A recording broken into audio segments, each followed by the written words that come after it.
Hi, Austin. Thank you very much for joining us. How's everything with you? Everything's good. Thank you. I know it's a short notice fight, but has anything leading into this particular fight changed to what you have been doing in the past? And do you feel mentally stronger going into this fight coming off a loss?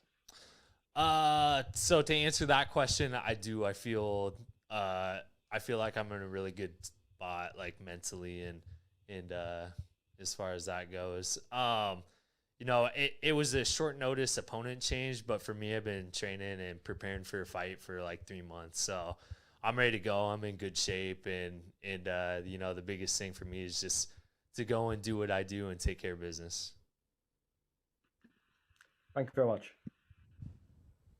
Hi, Goiti. Thank you very much for joining us today. Thank you. You have the most submission wins in the history of Bellator MMA with 9 submissions.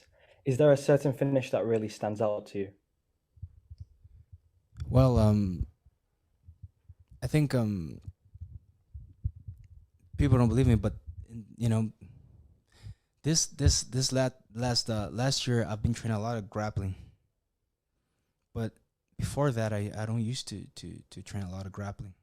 So I had a big jiu-jitsu background. Back in the days, I was like almost 100% grappler.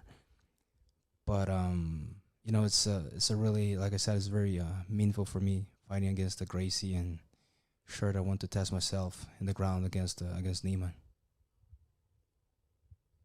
Thank you very much. Thank you. Hi, Steve. Thank you very much for joining us today. No problem. Thank you. One of your teammates and training partners, Linton Vassell, faced Valentin Moldavsky just over 3 years ago. How much of an influence has he had on this camp for you? In the sense that, in the sense that he was a good body for Moldavsky. No, not really. Linton's obviously much bigger, much longer. But in the sense that, he was able to give me a good push. He was able to show me, different things, help me out in different positions. He's huge. Linton's a good friend and a good teammate.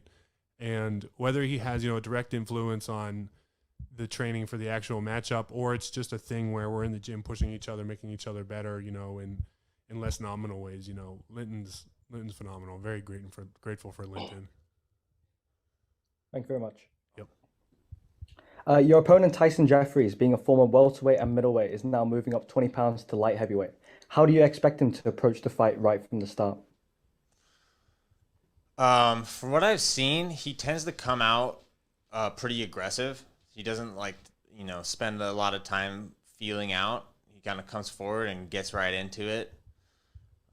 So I imagine that's probably what he's gonna do. But I always say this: you have to be prepared to adapt in a fight. So we don't obsess over what we think Tyson might do. We just prepare for what we want to do and get ready to run our own offense.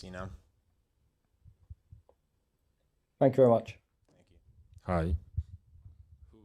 Considering your opponent's tall and long frame, have you been able to train with fighters who replicate Steve Mowry's style? Something sparring partner, yes. Have I sparring with Steve Mowry? No, I don't have. Fighters like him. No, I don't have sparring partner like him. He to my training camp must come two guys who tall like him, but he can't, and that's why I don't have sparring partner tall. Thank you very much. All the best for the fight. Thank you. My question for you is, heading into your professional MMA debut, did you ever consider having at least one amateur MMA fight first? No, because I was wrestling at such a high level and grappling at such a high level that you can't get me to fight for free. I'm a thoroughbred. I'm a racehorse. I don't run for free. Thanks, Pat.